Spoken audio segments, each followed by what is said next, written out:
Of Norfolk Perspective City Slice, and I say special because very rarely do I have two guests and two stools. But we're here with Deputy Bob and a friend of his. And Deputy Bob, how you doing? Doing good, Bob. Great to be here. Now, your friend? Yeah, I'm glad to be here too, there, Bob. Yeah, and you don't even have to be mic'd. You're so loud. Oh, yeah. They say I have a big mouth. Yeah, that's what they say. Okay. Now, I've got in my little notes that you're called Inmate Joe? Yes, sir. That is correct. Inmate Joe's the name. So you've had a tough life? Oh, a real tough life, yep. As you can see, I'm in the jail here. Got my jumpsuit on here, chain gang suit, you know. Now, Deputy Bob, you're going around the schools and you're kind of letting Joe tell a story, aren't you? Yeah, Bob, we've been doing lots of shows this year about bullying. About 1 in 5 of our requested programs are on bullying, so that's what we've been talking about. You have been all over the world with your puppets, friends? Mm-hmm. Yep, that's right. Does he know he's a puppet? Nannikin American, I think that's what they say. Ah. Yeah. Well, because you've been all over the world, but you really are involved in Sheriff McCabe's outreach program, right? Yes, sir, we are. We do lots of programs. We've done 100 programs this year. And bullying is a very important topic, though, because we found that bullying is the gateway to gangs. And years ago, they used to say that, you know, cigarette smoking was a gateway to drugs. Mm-hmm. Now, because we're having a problem with gangs, we're finding out it starts out with bullying. Yeah, it does. Now, obviously, it's so if you can get a message to the little kids who do they relate to more, you or him? Come on, let's be honest. Yeah, that's a good question. I think it's the interaction between the two. What do you think? I think it's the interaction as well. I think so, too. I'm always totally intrigued. In fact, usually I find when you're on the show, it's best for me to just shut up. And you and your friend tell the story. But I know before I was this big guy that I was kind of the victim of bullies. And there were a couple of times where the teacher or the principal had to take me home because I'd open my mouth when I shouldn't have. Oh, you got to be careful about that one. Yeah, you sure do. So it's still going on, huh? Yeah, still going on. It seems like it's a rite of passage almost, but it's unfortunate. It shouldn't be that way. So we're trying to help show through the art form of ventriloquism how we can educate the young people and make a difference if they will, you know, get involved with the message and receive that. Before we get into you guys doing your thing for our audience to kind of show what you do in the classroom, what kind of message do you have for a parent that what should they be looking for in their child when they're coming home from school? Well, the most important thing, Bob, is that they communicate with their parents what's going on at the school. They let them know what their activities are. Don't just go up to your room and stuff your feelings. That communication is critical at that stage in school. Yeah, it is, yeah. Having friends is very important, too. Good friends. Yeah, that's right. I didn't have any friends. You didn't have? Why not? Because I got picked on. You'll hear about that later, okay? You got picked on? Yeah. And how did it make you feel? It hurts, and makes you feel bad, you know. Yeah. Deputy Bob doesn't pick on you, does he? No, not usually. You pick on Deputy Bob? No, I try not to do that. But, you know, bullying is wrong. Yeah, right. It's wrong. That it's part of my daily routine all my life. When I was in school, all the kids always made fun of me and called me names. But it's wrong. Right. It's wrong. Right. Stop it. Oh, I'm just letting you know what happened there. But it can get aggravating, too, right? Is that how it escalates? Yeah. You know, it started with me when I was in elementary school, Bob. Kids making all kinds of jokes about me and everything. Yeah, I know. Sometimes we do a little role play. You want to do that little role play? Yeah, let me hear what you do in the classroom. All right, let's do a little role play here. You're looking at my face here, dog. I know. Your face is like a magnet, you know, it just kind of draws you to it. Yeah, I know that. All right, Joe. What? Is that your nose, or are you eating a banana? That's my nose there. What do you think, you know? Okay. I'm looking at you again. I know. I can see you're looking at me there. You just keep looking at that face. You know, a picture is worth 1,000 words, Joe. Yep, that's pretty good. Got another question for you. Got another answer for you there. Is that your lower lip down there, or are you wearing a turtleneck sweater? That's my lower lip there. You don't like it? Don't look at it. Well, Joe. What? Do you ever go to the beach when you're not in jail? I like to go to the beach when I'm not in jail, Doc. Feel the sand go through my toes, yeah. Inmate Joe, Bob, you know, he's so ugly that when he goes to the beach, the tide doesn't come in, it goes out. Oh, no, that's funny. Oh, boy. Now you're being hard on me today. You want to shut your eyes for a minute? Yeah, I can do that. Shut my eyes for a minute. Have you had a day like that, Joe, when people pick on you?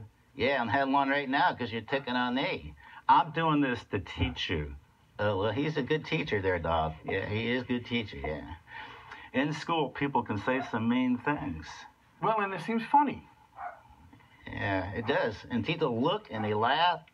And that's what a bully does. A bully uses name-calling, pushing, shoving, violence on somebody. And then they create an audience. You don't explain that? Well, an audience is all the kids that are around. They see the jokes, and it seems fun, and they all look and laugh at the person being picked on. Yeah, it's kind of sad. And what we find out in law enforcement is that 3 out of 10 kids in school are either bullies or victims of bullies. Yeah. And you know what else they find out, dog? That 7 out of 10 of the other kids are witnesses. That means they see what's going on, and they look and laugh at the person being picked on. Yeah, that's what happened to me in my life. A lot of that, yeah. Especially in school, dog. Yeah, you want to hear that? Yeah. When I was in school, I didn't have any friends, you see, and, well, it's hard. You know, it's kind of hard to talk about, actually, going back all these years, you know, and kids cracking jokes every day and everything like that. Well, we understand that it must hurt a lot. No, you don't understand. Well, we're trying to understand. The kids understand. The viewing audience does. No. They don't understand what it's like to be on the wrong end of the jokes all the time, you know. Well, we're trying to understand. How could we help you, Joe? You could be my friend. I got no friends. Never had them, never. In elementary, middle school. I dropped out of high school, you know, joined a gang high school because I got tired of being bullied. You want to hear what the kids did to me in elementary school, dog? How I got bullied? You want to hear it? Do you? Yeah. Listen to this. It's a true story. Yeah. I'd be in my classroom, you know, and the girls would pass notes about me that weren't true. Like what? They'd say that Joe didn't brush his teeth, you know. That wasn't true, though. I did. Even took toothpaste on it. What else did they do? Well, they said I didn't take a shower. And they thought that was funny, you know. That wasn't true, though. I did take a shower, you know. Is that all? I'd sit down at the cafeteria. Now, remember, I didn't have any friends, you see. And I'd sit down. Kids would come by and sit down at the table. One day, 4 guys sat down, and I thought, hey, maybe this will be the day that I have a friend. Friends, 4 of them sat down there. 4 friends. Well, I thought they'd be my friends. And then they reached down on the floor like that, took something up, and the other kid took something up like that. They opened up their hands and they threw this stuff on my dinner tray. Oh, that's terrible. Yeah. And then every day around them, they started laughing at me. Yeah. You mean nobody quietly reported any of this to the principal or the counselor? No. It was a real joke. Well, what else happened when you were in school? I'd be walking down the hallway from one class to another class, you know, and the kids would shove me into other kids, and they'd say, hey, watch who you're going there, Joe. Stuff like that. It's hard to learn in school and people doing that. And I got sick of being bullied and picked on and everything. And when I got to middle school, man, I became a bully. How about that? That's not good, Joe. No, well, I did. And payback, yeah, that's what I figured, you know. Bullying is wrong, Joe. Can't learn. When I was in China, Joe, the kids over there, they go into class, they sit down, they focus on learning. They eliminate the distractions of bullying. Well, they need to do that here, too. Yeah. Yeah, you do. Got to do that. Yeah, they do need to do that because we're in a global economy now. And to get a good job, you got to get a good education. And you're not going to get it with bullying in the class, right? Nope, you can't learn. You can't be your best. Bob, you know, when we're in the rec centers this summer, I asked the kids, how many want to be your best? How many want to be your best? Why'd you ask that? Well, just to find out. And all the kids will always raise their hand. Well, so what? Well, then I asked them, how many want to be your worst? I bet nobody raises their hand then, huh? Nope.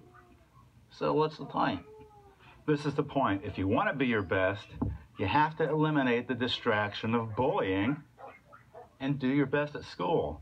You mean you got to do your homework once in a while? You got to do it all the time.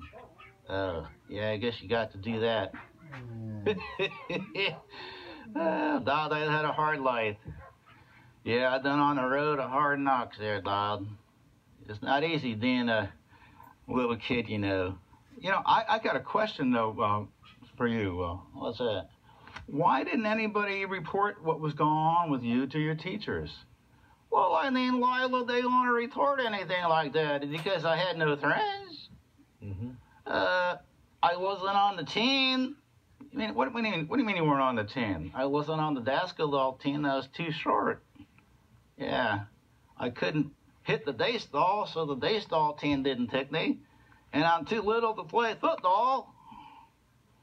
Yep, nobody took me on the team. Well, you know, we learned from our bullying presentation, Bob, that a bully-free school includes kids that are normally left out, like Joe. Yeah, well, they didn't include me. Well, they should. I don't know. That's the story of my life. Always left out, man. Not knowing what it's like to be a teen player. Yeah. So always looking for somebody to like you. Yeah. And so I used to do things to get attention, you know. I'd cut up in class, you know. Tickling other kids to get a joke and a laugh, you know. Yeah, that's what I did. I'm good at it, too. I bet you are. Yeah. You know, Deputy Bob, one of the things I've not heard is that this started off with punching and intimidation, but it started off with humor and jokes. That's how it started. Yeah, it did. And it can escalate from there. Yeah, it does. But they do say in middle school that with the boys, it's more pushing, slapping, hitting. And with the girls, it's more rumors. And sometimes it's other kind of comments about how as they mature, you know, like that. As I heard Joe's story, what I sensed was this really wanting to belong and looking for someone to embrace you, right? That's exactly right. Is that what Deputy Bob does for you now? He tries. You're friends. He tries to do that. Yeah, he does. He tries to do that, Bob. So in telling your story to kids throughout Norfolk, maybe we can make a difference? Of course, I know we can if they receive the message, because the message will set them straight. What do you want to say to that kid who feels like they can relate to the little kid Joe before you became inmate Joe? How can he stop it? You got to know who you are inside. I know that's a tall order because you're a little kid. But you got to know who you are inside, that you're wanting to learn, get a good education, and that you got good character, honesty, you know, hard work, kind, yeah. And if you know who you are, don't listen to the distractions out there, Dodd. Don't be a part of the bullies, you know, because it'll mess you up, yeah. Well, Deputy Bob and Inmate Joe, you're going to probably be on YouTube right after this goes on the air, because you're real good at putting it on there. You know what YouTube is, right? I heard about that, YouTube. You're going to be all over the world. Oh, yeah, I heard about that, yeah. But more importantly, is there a phone number that right here somebody in Norfolk can call you and find out what's... Yeah, Sheriff McCabe has a number set up for scheduling his programs at 664-4979.